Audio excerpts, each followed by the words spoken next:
CM ভিজিলেন্সে পুনৰ খুলিলে SCERT কেলেংকাৰীৰ ফাইল। পূৰ্বে গ্ৰেপ্তাৰ হৈ জেলৰ পৰা ওলাই অহা অভিযুক্তৰ ঘৰত চিএম ভিজিলেন্স। আকৌ SCERT কেলেংকাৰীৰ ফাইল খুলি হতবাক চিএম ভিজিলেন্স। পুনৰ বিপদত ৰাজ্য কঁপাই যোৱা SCERT কেলেংকাৰীত জড়িত অভিযুক্তৰ। 02/25 নম্বৰত গোচৰ ৰুজু কৰি চিএম ভিজিলেন্সে পুনৰ খুলিলে SCERT কেলেংকাৰীৰ ফাইল।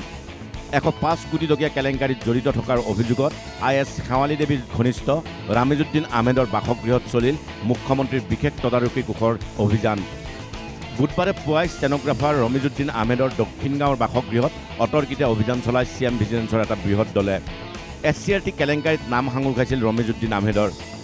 কেলেংকাৰী ফাইল খুলি ৰামিজুদ্দিনৰ আয় বহিৰ্ভূত সম্পত্তি দেখি হতবাক মুখ্যমন্ত্ৰী তদাৰকী কোষ।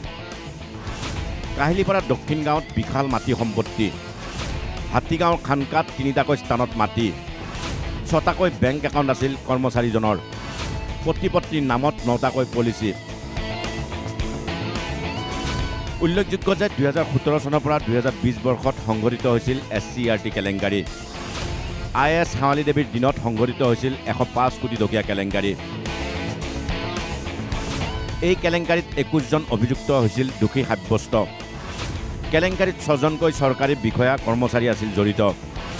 5জন ঠিকাদাৰ, সাংবাদিক, RTI কৰ্মীসহ 10জন হৈছিল দোষী সাব্যস্ত। 3/23 নম্বৰৰ গোচৰটোৰ 87 দিনৰ ভিতৰতে মুখ্যমন্ত্ৰী তদাৰকী কোষে আদালতত দাখিল কৰিছিল কেলেংকাৰীৰ 1433 পৃষ্ঠাৰ অভিযোগনামা। 4 মাহ জেলত থাকি জেলৰ পৰা ওলাই আহিছিল ৰমিজুদ্দিন আহমেদ।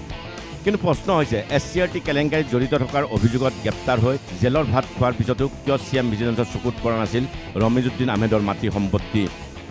যদিহে 105 কোটি টকীয়া কেলেংকাৰীৰ ধনেৰে বিশাল সম্পত্তিৰ পাহাৰ গঢ়িছিল ৰমিজুদ্দিনে, তেন্তে তেতিয়াই কিয় এনে ৰহস্যজনক কাৰণত চোৱা হোৱা নাছিল IS শেৱালী দেৱীৰ ষ্টেনগ্ৰাফাৰ ৰমিজুদ্দিন আহমেদৰ মাটি সম্পত্তি?